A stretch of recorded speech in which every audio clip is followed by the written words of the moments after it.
Ever since Mom passed away, my mother-in-law Olivia and sister-in-law Zoe keep barging in every time I'm alone at home. How can you not entertain us when we've gone out of our way to visit? Unbelievable! We'll get steaks again, so you're paying, all right? Zoe is laughing alongside her. I've been living through these hellish days for 2 years now. Now my son and daughter have moved out to attend university in the city.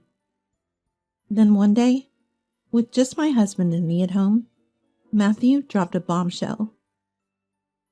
Next week, my parents and sister's family are moving in, so clear out your room. And to top it off, Matthew says I'm in the way and should leave. The house was originally my family home, and now he's telling me to leave? Unforgivable. I decided without hesitation to take certain steps. Then I'll just clear out the house. Matthew smirked maliciously when I said that. Oblivious Matthew left for a business trip. I immediately made the necessary calls for the plans I had in place. Before Matthew returned, I had everything arranged and left the house. I can imagine Matthew's shocked face when he comes back. My name is Mia, a 48-year-old housewife, living in my family home since getting married. After graduating high school, I went to college in Boston and worked there, spending my entire single life in Boston. However, on a rare visit back to the countryside, I ended up attending a local revitalization party. I had no intention of returning to the countryside, but I was forcibly dragged there by the people around me. I, being someone who can't say no when asked, reluctantly went. The local men, not often lucky in love, were desperate. Everywhere I looked, their eyes were gleaming with eagerness. Overwhelmed, I decided just to wait it out. That's when I noticed a man sitting quietly beside me. My future husband, Matthew. I was bored alone, so I shared some food with him. In return, as a thank you, he brought food to me, saying, I was gradually drawn to Matthew, a man of few words, but earnest. After all, I had no boyfriend back in Boston, nor was I in a particularly responsible position at work. Around that time, Dad had passed away, and with no siblings, Mom was living alone in the family home. Feeling tired of the city life, I started to think it wouldn't be so bad to marry and settle down in my hometown. So I married Matthew, and we began our life in my family home. Since my sister-in-law Zoe and her husband were living in the in-laws' house, Matthew was more than happy to live with my mom. We were blessed with 2 children, a son and a daughter, and our marriage seemed to be going well. However, after Mom passed away and the kids moved out to become independent, I faced a terrible ordeal. Matthew, always quiet, remained mostly silent even after marriage. He didn't involve himself much in parenting. He might be called a calm type of husband. As an only child, I was close to Mom and consulted her about everything. So I think I managed to raise my children the way I wanted with her help. But everything changed right after Mom died. Mom loved taking care of the family and lost her spirit quickly after the kids left for college in the city. Then she passed away not long after. I thought Matthew and I would spend our time together peacefully, but after Mom's death, Matthew changed, as if he became a different person. The once quiet Matthew started calling me you in a disrespectful way and became rude. Lay about. If you've got time, make some coffee, he'd say, lounging in the living room, bossing me around. He never used to lie down outside the bedroom, so what's happened to him? Maybe he was being considerate to my mom when she was alive. But now he's turned arrogant. Unlike anything I've seen, even as his wife. Maybe he's relaxing now that he no longer has to mind Mom. But such a drastic change is shocking to me. Our children, who occasionally come home, are astonished at Matthew's transformation. Moreover, even when the kids are home, Matthew sticks to the TV, refusing to leave the living room. If the kids try to change the channel, "Get out of the way. Go somewhere else," he snaps. This really upsets them. Since Mom and I raised them, they feel uncomfortable with Dad, Matthew, dominating the place. So the children, initially returning on long weekends, now come only during the year-end holidays. No matter the absence of in-laws, this attitude is too much. Unable to bear it anymore, I tried to subtly bring up Matthew's behavior. "Hey, you've been acting different lately. What's going on?" "What's changed?" he retorted. "Since Mom passed away, maybe. You used to be so calm. But now you seem irritable." Matthew glared and replied in a harsh tone. "What are you talking about? I was just being considerate to your mom. But now that she's gone, I'm the head of this house. It's only natural for me to get angry if I don't like something." I was terrified, seeing this frightening side of Matthew for the first time. It seemed that being considerate to Mom had been a stress for him, but I never imagined he would change this much. Since then, I've been walking on eggshells around Matthew. And the troubles that have befallen me since Mom's death didn't stop there. I worked part-time until 3 p.m., then returned home to do household chores, which has become my routine. When Mom was alive, we used to enjoy tea time together at this hour, but now it's become a depressing time. When I get home, Olivia and Zoe are waiting at the entrance. "Ah, Mia, you're late. We've been waiting in the cold for 40 minutes, Olivia complained. "That's right, Mia. We heard you finished work at 3 p.m., so we timed our visit accordingly. Why are you so late?" Zoe added. Yes, these two started coming to our house every day at this time, knowing my part-time job ends at 3 p.m. In the in-laws' house, the in-laws and Zoe's family live together. Like us, Zoe's husband moved into her family home. Zoe, who has no children and hasn't worked for a long time, always sticks to Olivia. I used to think Olivia and Zoe were kind people when Mom was alive, but like Matthew, they started being brazen with me as soon as Mom passed away. "I'm sorry, I was shopping on my way back," I said. Fearing their complaints, if I showed any displeasure, I could only apologize and let them in. Once inside, I have to change and put away the shopping first. But without waiting, Olivia starts nagging. "You have your husband's mom and sister visiting, and you don't even care for us. Unbelievable. We'll get steaks again, so you're paying, right?"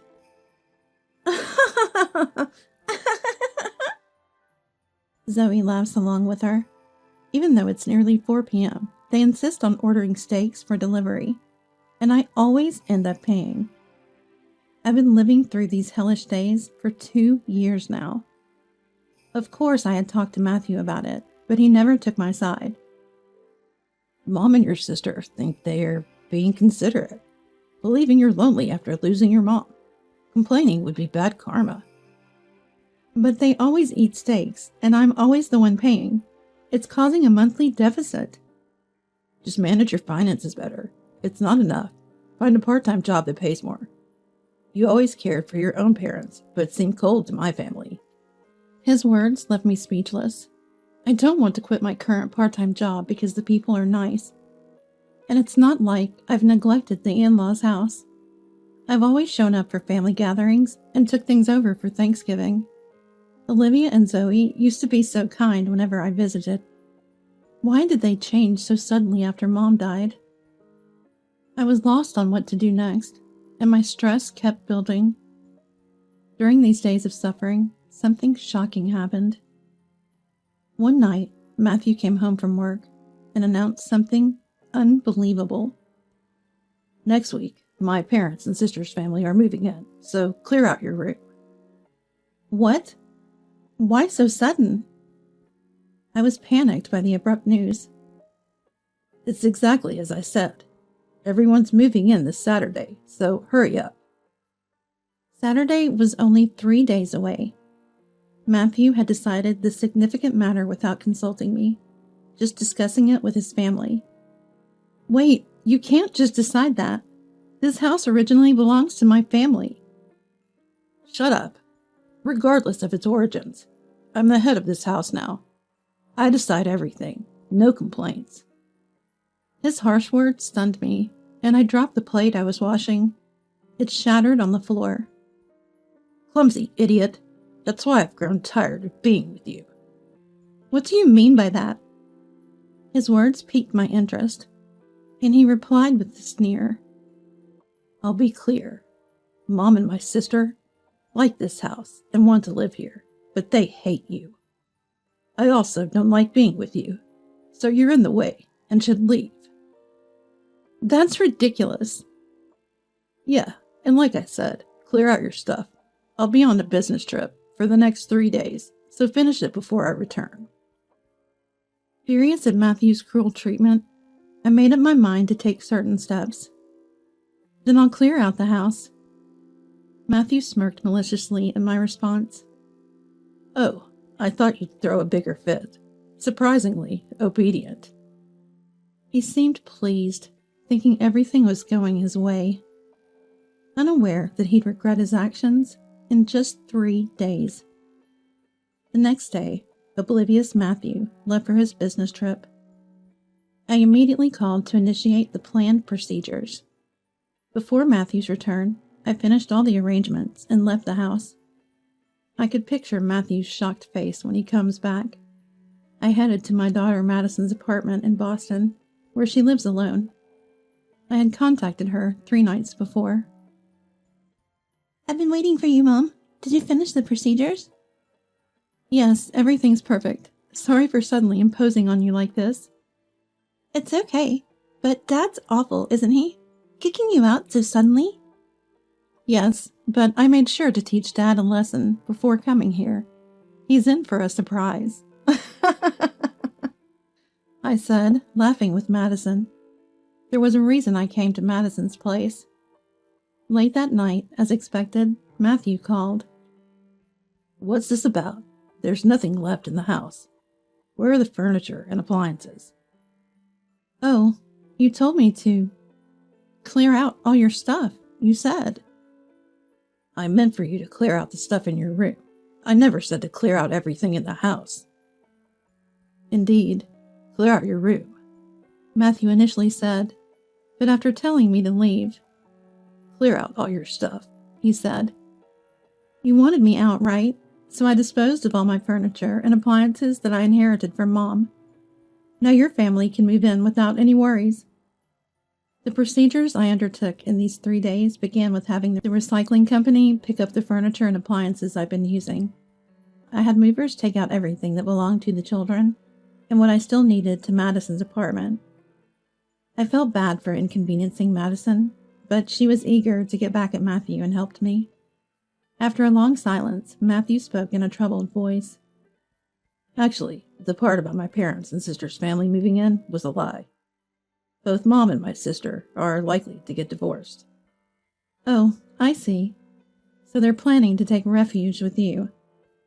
I replied as if I already knew. What? Aren't you surprised? Both might get divorced. Well, I knew that. Huh? Matthew sounded dumbfounded. I had already contacted my father-in-law, Robert, and my sister-in-law's husband, Richard, in these 3 days, so I was fully aware of the current situation of the in-laws. Actually, Richard is originally from Boston.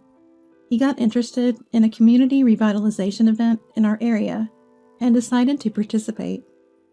There, he caught Zoe's eye, who pursued him one-sidedly, and even her mom, Olivia, pressured him into marriage.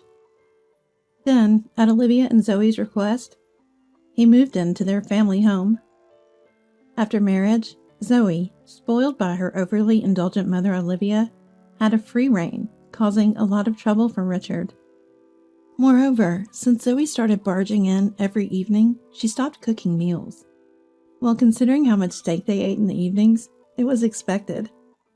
After 2 years of such a lifestyle, Get out! Robert, infuriated, shouted at Olivia and Zoe. I felt a sense of relief when I heard this story from Richard. Matthew had decided to let Olivia and Zoe move in with us after hearing they might be kicked out. Since they would only bring minimal luggage, the lack of furniture and appliances would be problematic. Interestingly, Matthew's supposed business trip was actually a visit to Robert, pleading for forgiveness for the two. But since Robert refused, Matthew ended up helping them pack their things. When I told Matthew everything I learned from Richard, "What a cunning wife!" I faintly heard from the other end of the phone. Apparently, Olivia was eavesdropping behind Matthew. "Mia, what will you do about this? We can't live in a place with nothing." "How could you secretly contact my husband? What a terrible woman you are." Zoe was there too. "Oh, you all seem troubled. By the way, I also asked Richard to beg Robert for forgiveness. He said if they reflect on their actions overnight, they can return home tomorrow morning." "Really?" Zoe and Olivia seemed delighted, celebrating together. "Mia, I take back what I said earlier. You're not so bad after all." Matthew sounded disappointed, having brought them home for nothing. "Well, it's good for the two of them, but what about me? Can't you at least bring back the appliances?"